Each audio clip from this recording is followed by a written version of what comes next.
Thank you. I will accept a motion to adjourn. Please. Motion to adjourn. I second it. Okay, all in favor? Aye. Aye. Thank you.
Are we on? Test 1, 2. All right, guys, so we're going to start. Nobody from the public is here. Did you get any public emails, Charlie?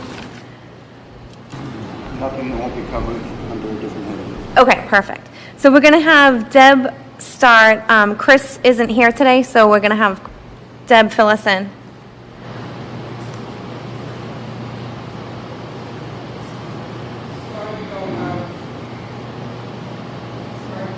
It's not on. Go over here.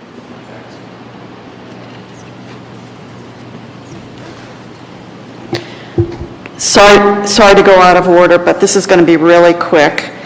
I wanted to remind everybody that the open house for the Merriam Farm Conservation Area is Sunday, October 16th, from 1 o'clock to 3:30. The property is on Mammoth Road, and we're celebrating the grand opening. There is a flyer that's circulating. You may see them in the library or posted online, also on, I believe, on Facebook. And it gives all of the details of what we're going to be doing. There'll be brief comments, refreshments, a cake, I think, and we'll have trail walks. So there'll be various people from the committee and other volunteers that will be taking people down through the trails to show them the new layout. So I just wanted to make sure everybody was aware, again, that's Sunday, October 16th from 10 to 3:30. And parking is at Veterans Memorial Park across the street. Sounds good. All right. Test. Yeah, there's a problem with the microphone, Jim.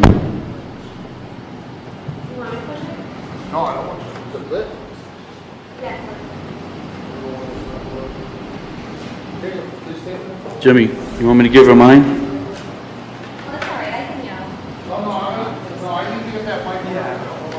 So next up is Roger and Charity, from the Bluebird Society. Come on up.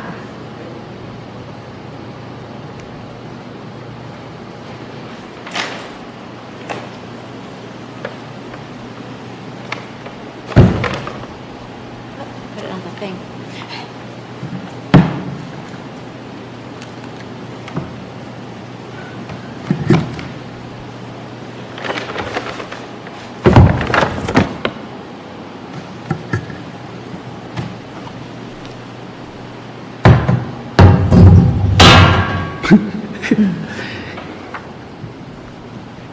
Cool. Welcome, thanks for coming in. Well, thank you For having us. Oh, sorry, go ahead. Oh, thank you for inviting us, Madam Chairman and board members, Forestry Committee members. We'd like to, we're so excited about the Merriam property. You gotta use the microphone, All right? right, do we have a hand mic? The people in the crowd, that big crowd back there are giving me signals, and you're very quiet. You're a very quiet man. Oh, by the way, can you state your name and your address and your blood type? I was just about to do that. To me? Sure. Okay. I'm Roger Montbleu from 44 Spalding Hill Road. I've been in the town for about 45 years, and Charity here, my fiancée, is... Hello, how are you? Hi, how are you? Joining him for this discussion. Nice, thank you. Thanks for coming in. So before we get into the meat and potatoes of what we want to bring to your attention and hopefully work with you on the Merriam property, it's such a treasure trove for our town. It's incredible. We're beside ourselves with happiness that we were able to, Mr. Merriam was able to, move it to the town and have property that is so rich in biodiversity and, such a treasure for the future of this town, for the townspeople, for the seniors, for the children, for everybody. We have a million ideas that would be helpful to your committee Yep. for future use of that property. But basically what we're here for, I'm going to give you the backstory to the bluebirds in this town. Bluebirds not to be confused with blue jays. Blue jays are one species of birds. They're beautiful. But bluebirds are really charming treasure that we have as a natural resource in our town. And let me tell you how I came about to be involved with that. I've been on the planning board for approximately 30 years. And early on in my work with the planning board back in the early 90s, and I was learning about the town and what happens when you do one thing, how it affects another thing. Yep. So roads and, big developments and that kind of progress also creates situations for what happens to the wildlife, what happens to the bird life, what happens to reptiles, amphibians, and the like. Anyway, what I tried to do was educate myself in those days. So if I was going to make decisions on subdivisions, I'd like to know, what happens to the life forms that live there, that call that home. Right.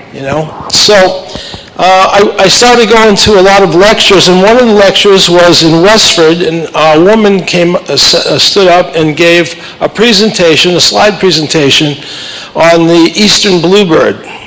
So if we can get a picture of that bluebird, Jim.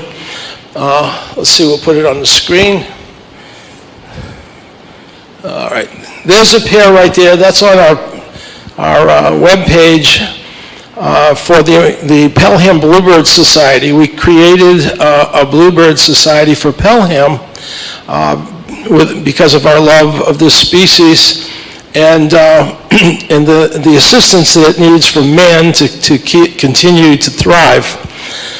So let me go back to the early 90s when I went to that lecture. That woman's name was Lillian Files, and she was from Tingsboro, and she had bluebird boxes set up at her house, but she also had a bluebird trail. And then if you remember the bluebird trail issue here and further on, so I got to know her, and I asked her, about the bluebird. She says, come to my home and let me show you what I have. So she had bluebird boxes set up. It was in March, the end of March, April, they get very active for nesting. And so I stood there for a few minutes and watched, and of course you go, well, maybe this is not the day I'm going to see them, right? But sure enough, she said she could hear their song. Once you hear their song, you never forget it. And sure enough, bluebirds started landing on the nest boxes, and I was really taken back by it. I asked her to come to Pelham and do her presentation to the planning board, which she did. And from that, I had a Boy Scout approach me for his Eagle Scout project. Yeah. And I recommended, that we do something with the bluebirds, which he did. The troop built 75 boxes and put them up throughout Pelham. And we had seniors monitoring them, because bluebirds need to be monitored during their nesting, because they're very fragile kind of birds. They get pushed out by a lot of aggressive birds, and that's what happens. That's why there was a point in time you wouldn't see any bluebirds around.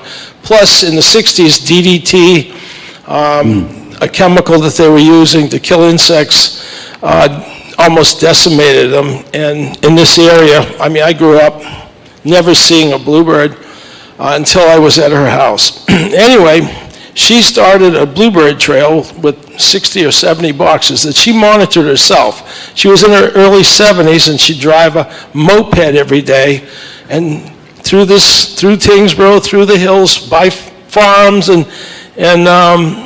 cemeteries, and she had them everywhere. And she would monitor them. You have to monitor them, because they need protection against predators.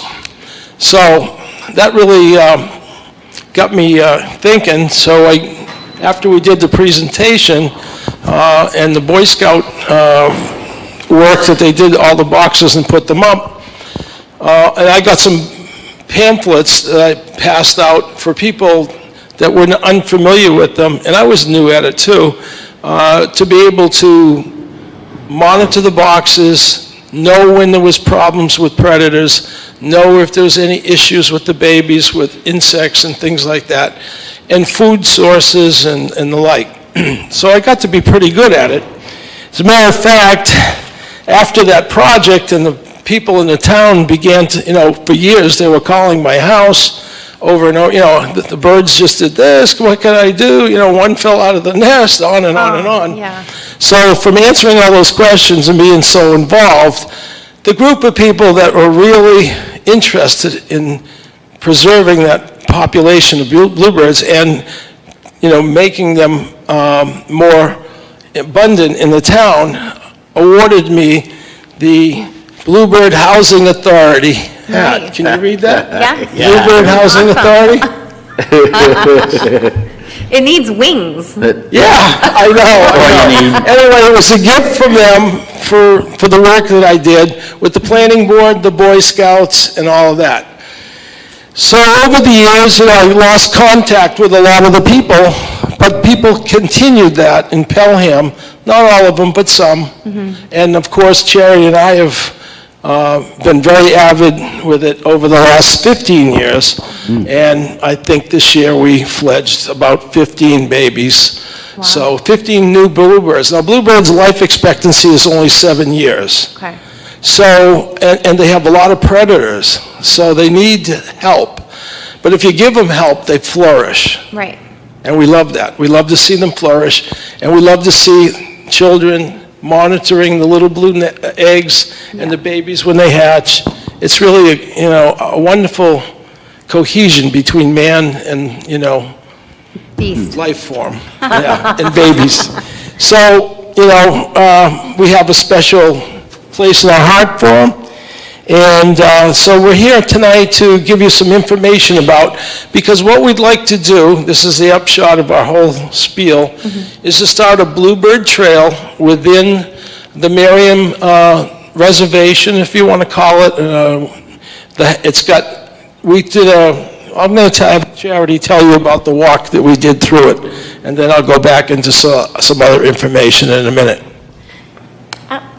We had Deb Waters bring us out into the property, and we didn't even know that it had existed in that area. And as we traveled along and over the bridge that was put there, and we came out of the clearing, and there was this expansive, beautiful, beautiful field that already had an abundance of local populated birds.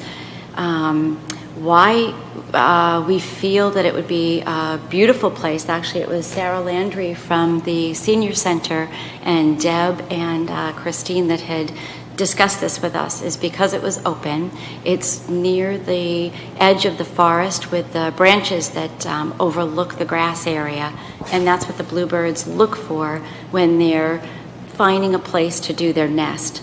They don't have the ability of creating their own cavity to construct their nest, so they use the empty holes that the woodpeckers or the chickadees or the other species use up in the trees, and then they kind of inhabit them and take them over.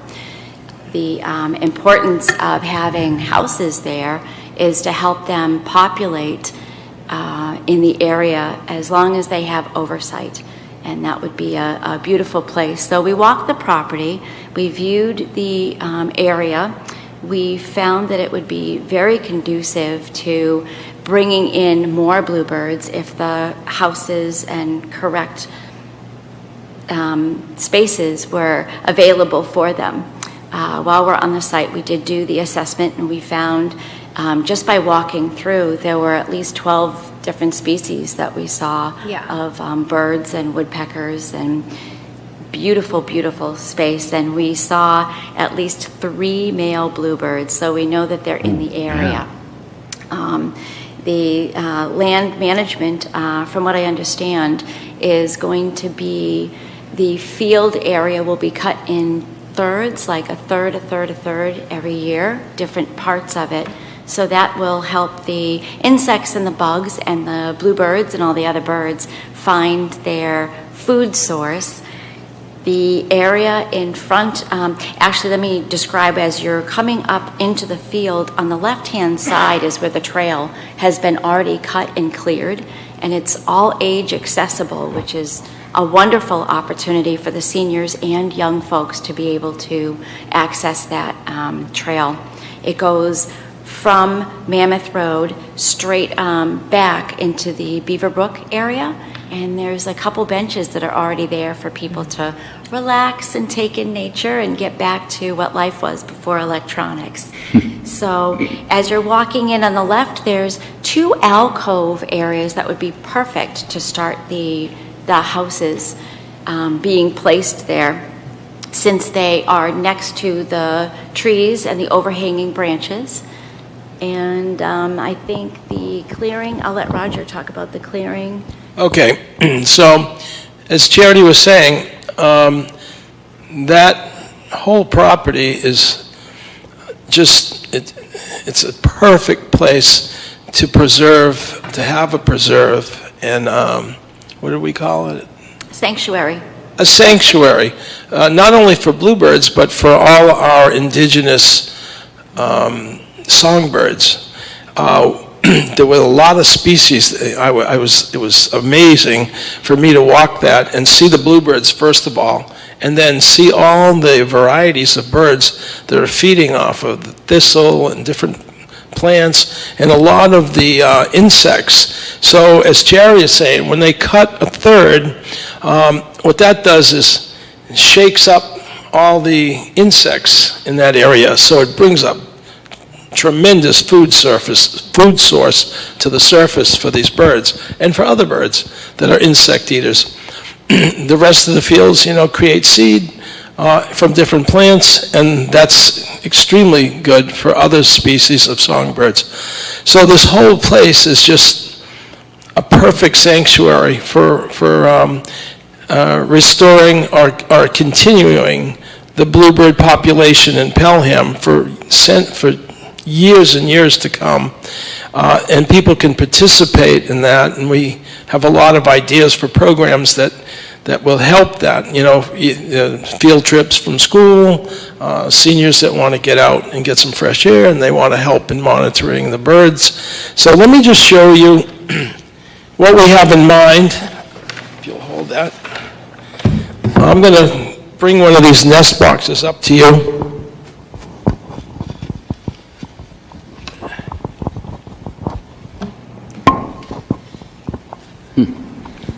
The nest boxes have certain specifications that are specific for the bluebirds, as far as the roof overhang and the size of the hole that's drilled for them to enter. This here? Okay, that's the hole that she's talking about. Tell her about the predator. In the bottom of the houses, if you open the door up, that allows for monitoring the nest to make sure that it's a healthy nest, to make sure that the eggs aren't being disturbed by predators. And usually in the bottom, there's a little screen or a netting. You were up on, yeah. Am I on the screen? Yeah, you were. That's okay. Anybody who wants to come up and look, come on up. Yeah. Okay. Okay. Yeah. Yeah. Yeah. You're right there, so it should be good. Okay. Yep.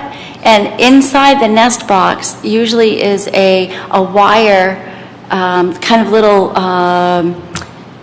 We put a little Shelf.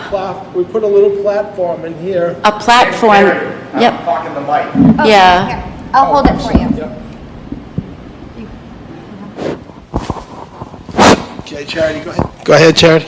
I was just going to say, inside the house is a little wire, like mesh platform that would go in there where the birds would build the nest on top of. And what that does is give a little bit of separation from the bottom of the house to the bottom of the nest, because one of the invasive species is what's called a blowfly.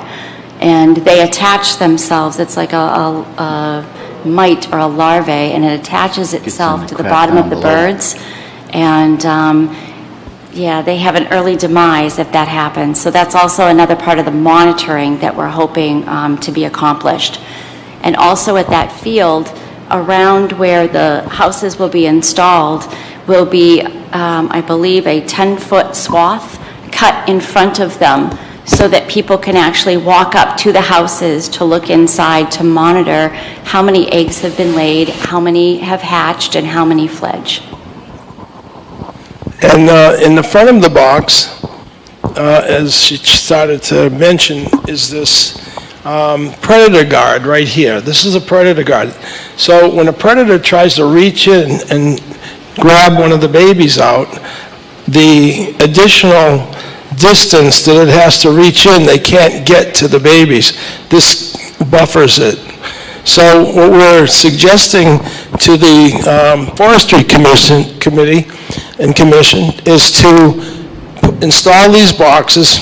They're easy to do. We can, Charity and I can put them in. The boxes, a box like this, I think was about $19. Yep. And what we were thinking of is if the Forestry Commission has a little budget that we could get some assistance with, we could buy these houses. I think they have like a wholesale thing where you can get like 6 or 8 houses for like $75 or whatever.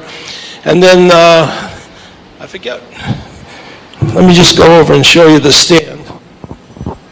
Yeah, what we were thinking of doing, Roger and I founded the Pelham Bluebird Society, and after we did a presentation in Sherburne Hall in the spring, we started a Facebook page, which is the Pelham Bluebird Society, if anyone is interested in joining. It has the picture of the 2 bluebirds on the front.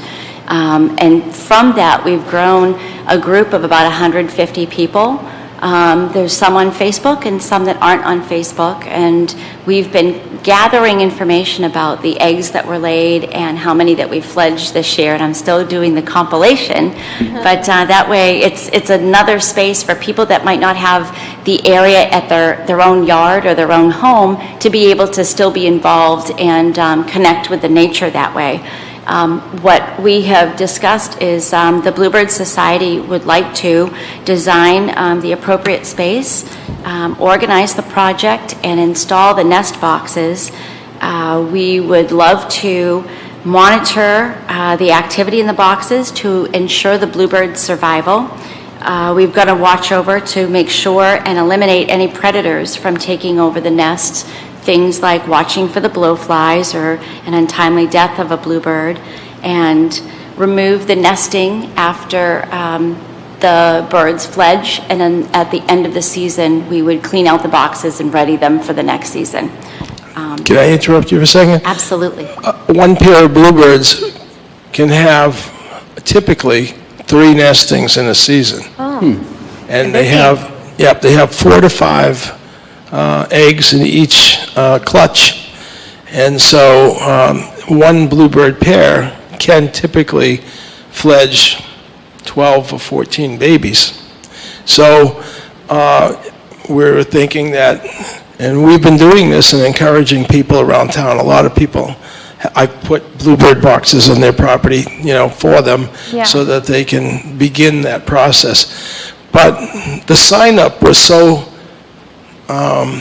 amazing that we got 150 people that in this town that want to know more about it. They want them on their property. Yeah. We thought that the sanctuary would be a perfect place for them to come and learn, and to have them on their own property too. And then this sanctuary would, in perpetuity, breed bluebirds, that rich, beautiful, life form for this community forever, for children to have them in your yards, have them flying around, having the babies. They're very, very family-oriented, right? Can you tell them about that? Oh, very much so. You're able to open the boxes. You can look at the nest. You can, I don't want to encourage it, but you could reach in and pet the babies. It's not like other species of bird that when you touch the eggs or the babies that they abandon them. They don't. They're actually very, very friendly. And you can get to the point that when they become so familiar with you, you can call them for food, or they'll hunt you down for food and let you know that they're hungry. They call out to you. They are so sweet. They're very, very, very friendly, and they also cohabitate nicely with tree swallows. Tree swallows. So tree swallows would also be encouraged in this project, okay? And tree swallows, like bluebirds, are insect eaters, but tree swallows really eat a lot of mosquitoes and the insect that, what do they call them? That Ticks, yeah, I couldn't think of it for a minute. So they eat a lot of ticks and that kind of thing. So the more we have in our town, the better off we are, so that we don't have to use chemicals Right. in order to rid ourselves of these predators, these insects. So it's really an easy thing. It's not labor intensive in order to monitor them. We have 150 people that are interested, and we know that there'll be a lot of activity in this Merriam Farm property. If we set up a bluebird trail, this is where people can come and learn and get educated on it and help, continue the fledglings. So they're not endangered, but they are in trouble of being, If we don't monitor and watch over them, Yeah. they won't be able to survive. right. They, Excellent. they used to migrate out of the area, but now they're slowly staying in the area. Their life expectancy is about 7 years to repopulate. I guess what we're suggesting is initially to have about 25 or 30 houses set up, and have that number grow as the habitat becomes more populated. I know there's other areas that we could install boxes for the bluebirds. You can put them up about every 50 feet. Yep. So that property can, really handle a lot of them. And incidentally, bluebirds are very territorial, so, With one another. yeah, with one another. Right. They'll help feed each other's babies. And when I say territorial, if we fledge them from this sanctuary, they'll continue to expand outward, but their Pelham's Bluebirds. They're nobody else's Bluebirds. Only They're town. our Bluebirds. They're our town. So this would be a great heritage for, people in future generations, especially with this property being what it is. We were just so excited about it. So, and Charity was saying something about, the compatibility to man. She had a pair of bluebirds that every morning, if she didn't get out and feed them, they would come and peck at her window. And if they didn't see her, they would go to the next window. And they would go around the house until they found her. Wow. Yeah, it was a lot of fun. Yeah. It was That's a lot of cute. fun. I enjoyed that Yeah. couple and her for a number of years. Yep. That's awesome. So you wanted to do 30 boxes at $20 a piece, so about $600. Yeah, that didn't count Oh, okay. the uprights, but there's another concept to this also. Yeah. We could put it out to the Bluebird Society for kind of memorialize the houses. Yeah. We could say, if you want to purchase one of these houses and have a nameplate put on it in your name, it would be X. Of course, it would be only what the cost would be. The labor to install it wouldn't be charged out. We would do it gladly. Yeah. It would be like an Adopt a House program, so that they would have the ability to memorialize an individual or a family member. And we were thinking that the houses could have a nameplate on it so that when they went, they could see that that was the person that kind of adopted the house. Another fun thing for that is once it's installed, to take Google and drop a pin at the location and then send them that so they would always know, and they could pass that to their family members. Maybe, That's a cute. child Yeah. would like that for a birthday. They could have their own Bluebird house. That's cute. So, And Yeah. that way there, it would probably be something that sustained itself financially, and it's not a big outlay to begin with. We might need a little help from the forestry committee to get it started. And once we had, people volunteering to purchase a house and whatever, we could have them send a check to the forestry committee and go into the fund.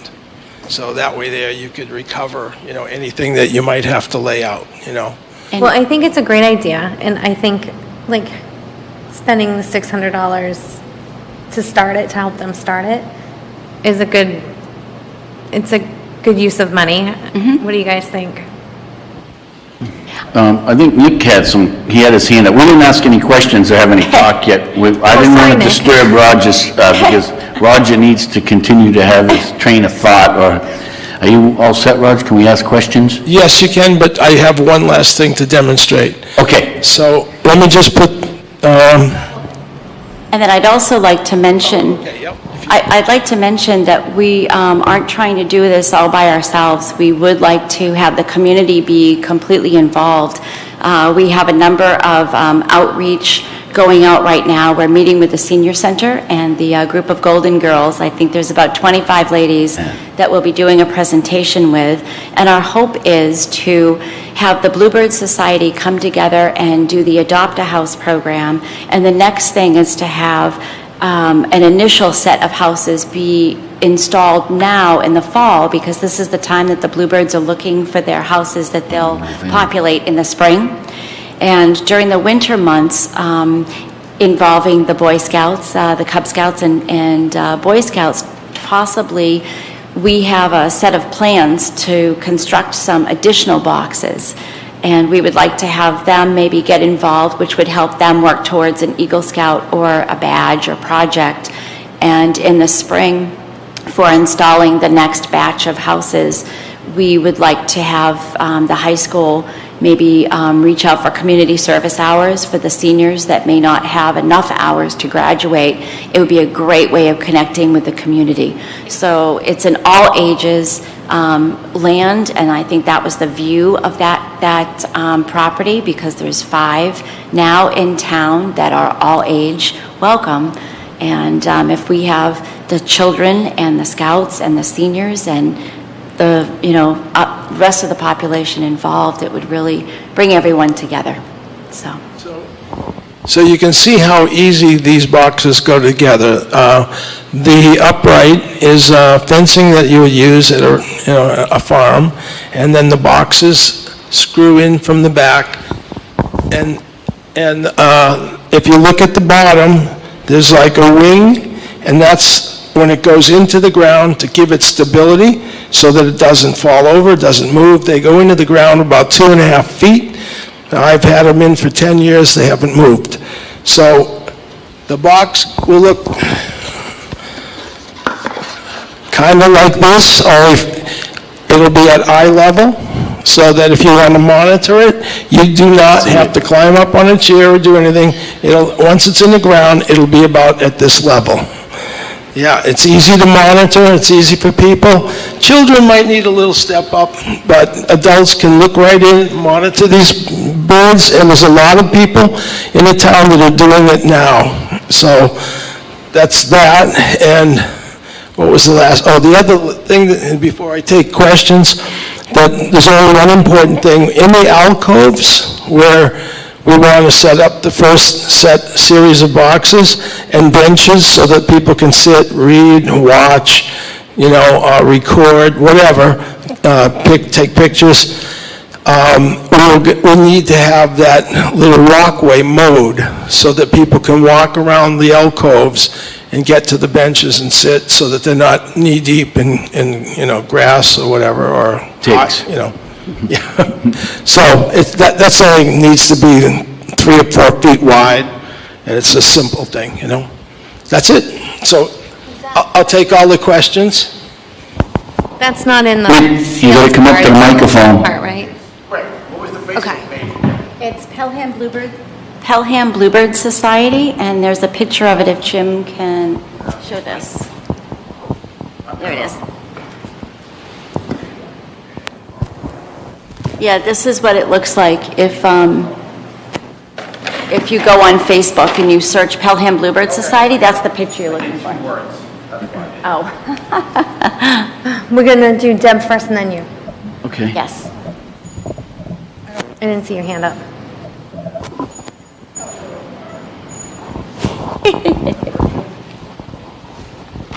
Come right over here with me. Okay. So the alcoves that they're talking about, there's a main field, and then as you walk the path on the edge of the forest, there are 2 sort of horseshoe-shaped areas of grass. They're kind of like little offshoots of the main field. So my thought, and Charity and Roger said that those areas should be mowed once a year because you want the insects to be available. You want the flowers in the field as they mature, but as they start out, you want the insects for them. Am I correct in that? Yes. Yeah, it's like a scalloped area. If we could cut that, every few months or once a summer or twice a summer, what it does is it brings more visibility to the insect eaters, bluebirds especially, tree swallows, whatever, all the insect eater type songbirds. And we're not saying to, deviate from your plan of cutting the fields a third.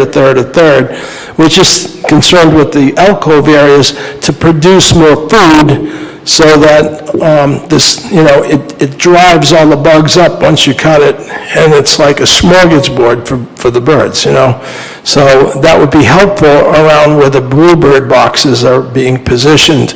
And if we go on a site walk, I can show you there's 2 major scallops that probably will handle about 25 boxes. And then you've still got miles of field that can be used later on. This could be a start, It makes it easy to monitor the boxes as well, to access them. Yeah. And starting out with the mowing, but since there's going to be a mower out there once a year and they're only going to do a third, you could ask that person who is mowing to mow the alcoves so that the alcoves would be done every single year. Now, these guys might still want more mowing, but at least to start out, you're going to have somebody there once a year. They could mow the third and do the alcoves. So there's no real deviation from the plan that's in effect.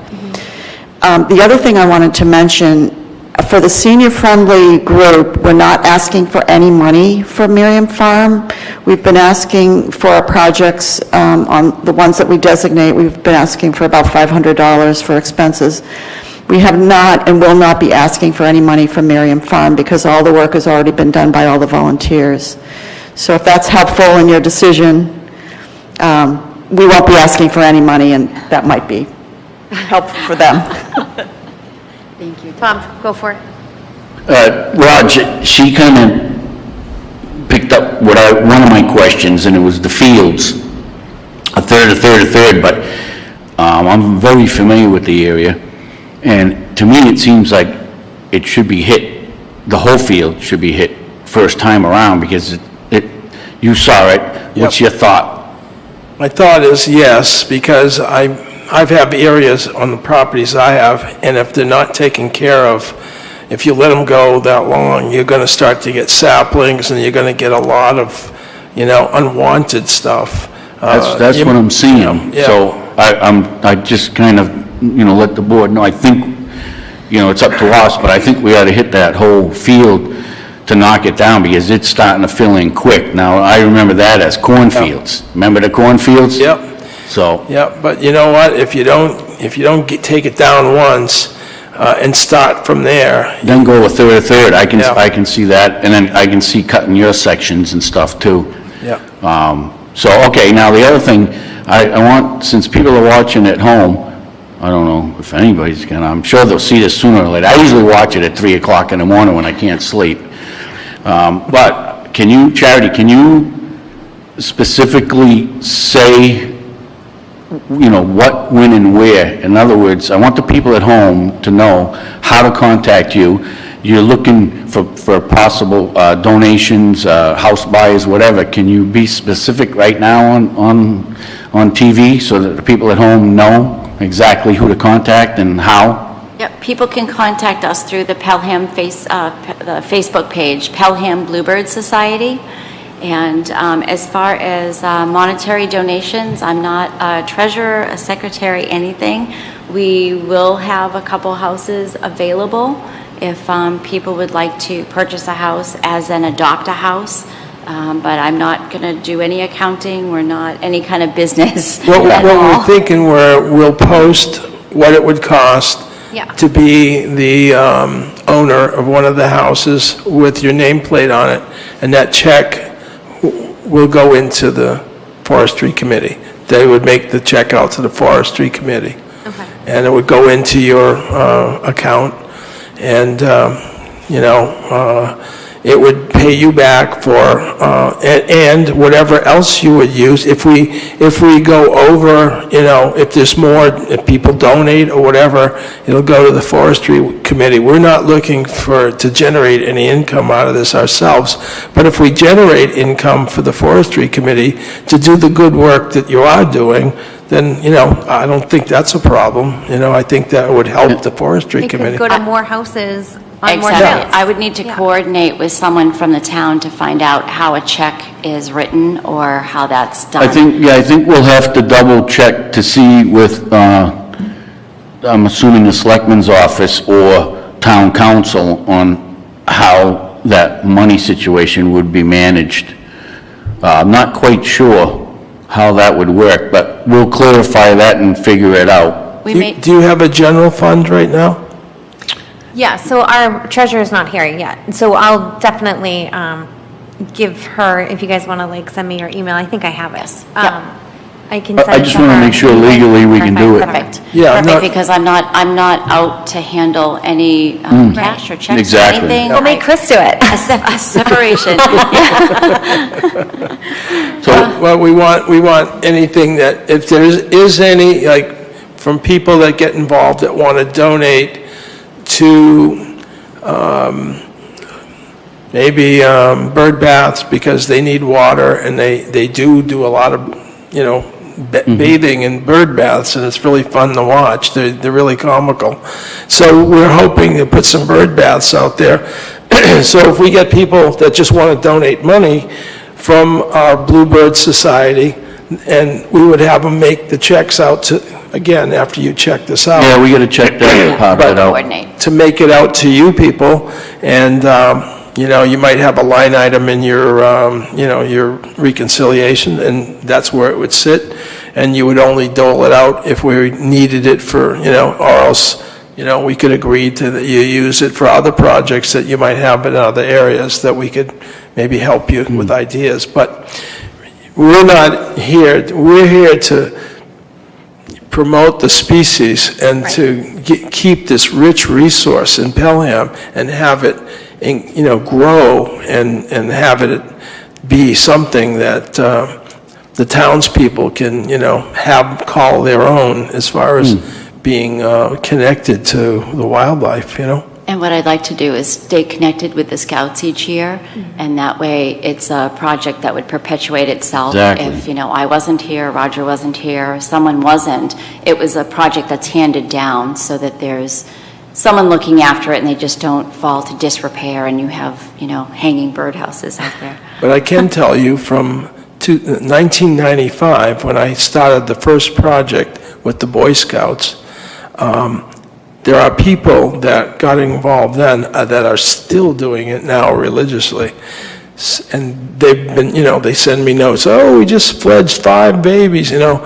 I'm still hearing from people that I originally worked with in 1995, so that's 27 years ago, you know. Now, Rog, I got another thing, the high school situation, I like that idea too, because the kids, I don't know what their hours are up to now. The last time I remember, 40. I think it was 40 yeah. hours, yeah. So I had to do a lot of work with a lot of kids, you know, mostly through the snowmobile club, with painting groomers, working on trails, whatever the situation is. So all you gotta do is call someone from the school so that you can sign off. You have to be, you know, you gotta kind of set yourself up with the school to be able to sign off for the community service hours. Well, I think we're But I think all- that's a great idea. Yeah, Yeah. that's a reach out. that We we'll be seem doing. to all be in favor of it, right? The 3 of us that are up here? Yeah, is this, I'm assuming it's a quorum, right? There's Yeah. 3, there's 5 of There's us. 3 out of 5, yeah. So I mean, Charlie, what do you think? Are you, I like the concept of the idea. I don't know about the legalities of the donations, how the money's handled. There's a lot of Right. details we have to look into. right, But in terms of the general concept, I think it's a good idea. okay. So what do you need us to vote for? Are you looking for us to settle on like an amount to get you started? Or are you settling on, are you trying to find out if we're interested or? Well, if you had maybe a fund of $600 that we could draw from to get this project started so that we could put bluebird boxes up in the fall, because that's when, from here to like the end of November, they're going to be checking these boxes out. They're not going to nest, but they'll be flying in and out of them, they'll be sitting on them, they'll be doing, so, and what happens is it goes to their memory, it records, so no matter where they go for the winter, they're going to come back because they remember that box. So that's why we want to get them up, or some of them up, as soon as we can. And then in the spring, of course, these boxes will attract some, and in the spring, more bluebirds will be searching, and we'll have other boxes up, you know, so that they can find them. But if we start in the fall, this is like, I have them at my home right now. I got about 10 boxes set up.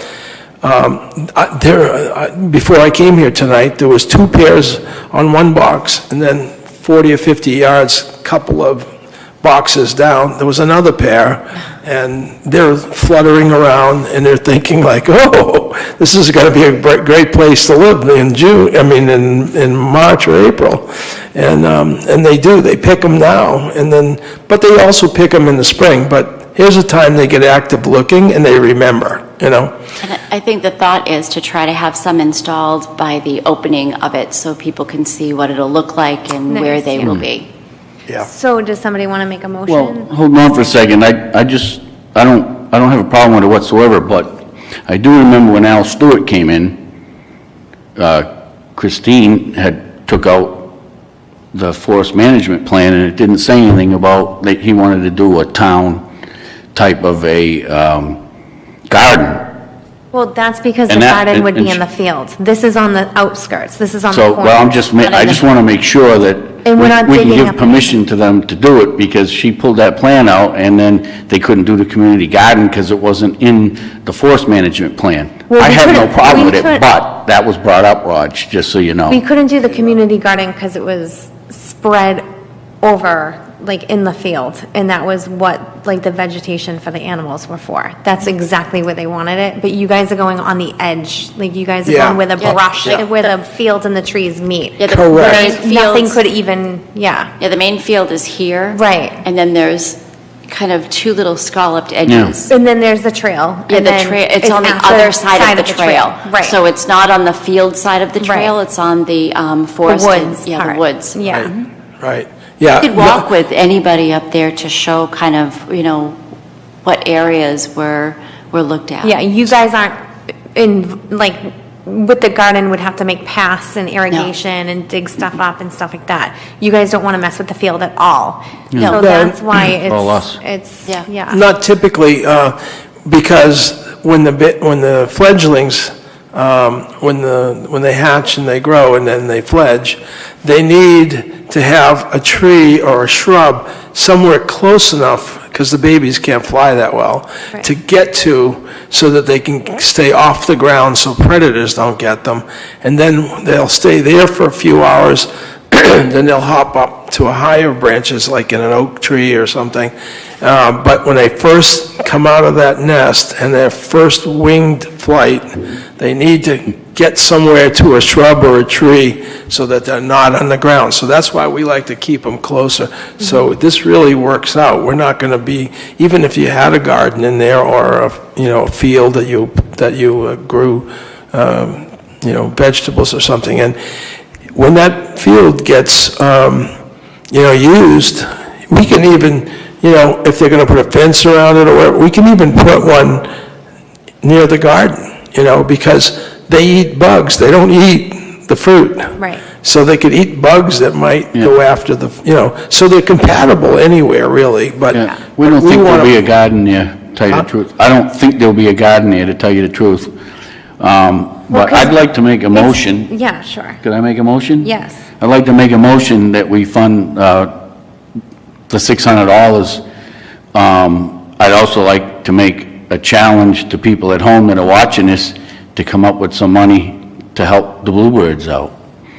That'd be great. And I wouldn't mind being one of the first ones to donate before you leave the building. We have a So the second? motion, We'll take the it. motion has been made. Okay. Mary? Do we have a second? I'll second. Okay. All in favor, say aye. Aye. Aye. All opposed? All right. So- It passes. Thank you. You should be all set, and you should be all set to do it down there too. Yep. We'll find out after this meeting if anybody's gonna have an issue with it. For some reason or another, we always pop up with something. I'm hoping that we don't. Yep. Well, Bob, you know what? Coordinate Instead with you. of, we don't have to do the donation this immediately. What we're going to do is we're going to now, these are a couple of boxes that I had as an example, and I've been looking on the internet, and they have groups of boxes that you can buy for, less money, and I just want to check them out. And so once I see, where we're going with it, I can say, Bob, this Good. is Yep. this is where we are. What would you like to donate? Perfect. And we'll go from there. I get a lot of grandchildren coming up down the pike now, and they're starting to really learn this stuff, so I'll be spending some time on there with the grandchildren, because that's my big thing now, Pepe. Yeah, Pepe, you're going to have something So interesting. you got this Meme week. and Pepe, let me tell And you. I think Charity had I was going to something. say, and I'll Yep. coordinate with you. You can let me know how that type of thing is accepted and what council or Yes. the finance department does. So before anybody decides that they're going to be donating any money, I think that conversation Yep. needs to be done. We need and to then clarify can- the funding. Okay. And then I'll put information out on the Pelham Bluebird Society page for everyone to know. And during each of our presentations that are coming up, we'll also have a little flyer to hand out to people so they'll know Excellent. what to do. Thank you so much, you guys. Thanks for coming in. Thanks for Great. your demonstration. It was nice to meet you. Thank you. Thank you Nice for the meeting you. time you've given us and for the consideration and for the vote. We Yeah. appreciate that. Thank Truly you. appreciate it, thank you. Yeah, Yeah, no problem. thank you. You guys take care. All right, up next, Jason's not in today, but on the agenda, I got an email from Bob and Jason about their plan. So if you guys wanted to look that up, I just pasted it and copied it into the agenda underneath the subject. Deb, do you want to talk about the other things, or do you have to scoot?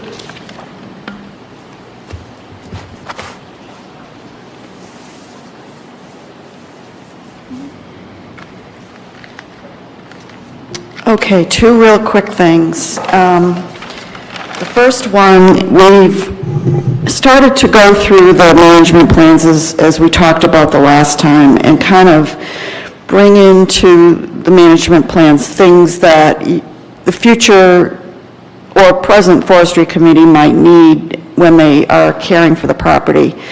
So on the Gumpus Pond Conservation Area Management Plan, I'd like to add, or have you consider adding, information on the deed, the survey, the warrant articles, and there are two, and then the early successional habitat. So the paragraph would go in under the general description of the property, and it would say, on August 20th, 2004, the Conservation Commission purchased the property pursuant to RSA 36A, subject to restrictions in the deed. The copy of the deed would be attached. And I don't exactly know the date, I have to look that up, I haven't had a minute to do it, but about 2 years later, a boundary survey was completed. The survey on that property was non-existent, and I remember at the time, the Conservation Commission had a surveyor do all of the boundaries. Part of the reason is we didn't even know the amount of frontage we had on Hines Lane, so that was all brought into clarity when the survey was done. And some of the boundaries are actually in Musquash Swamp, in the swamp itself. So it was a huge undertaking. It took a couple of years for the survey company to finish up, but I don't even know if anybody knows that survey was done. Typically, it's recorded at the Registry of Deeds, and I know that it was recorded back in the old days, I do remember that, but I need to look up the plan number. And so this will, for future folks, this will give the information to the committee that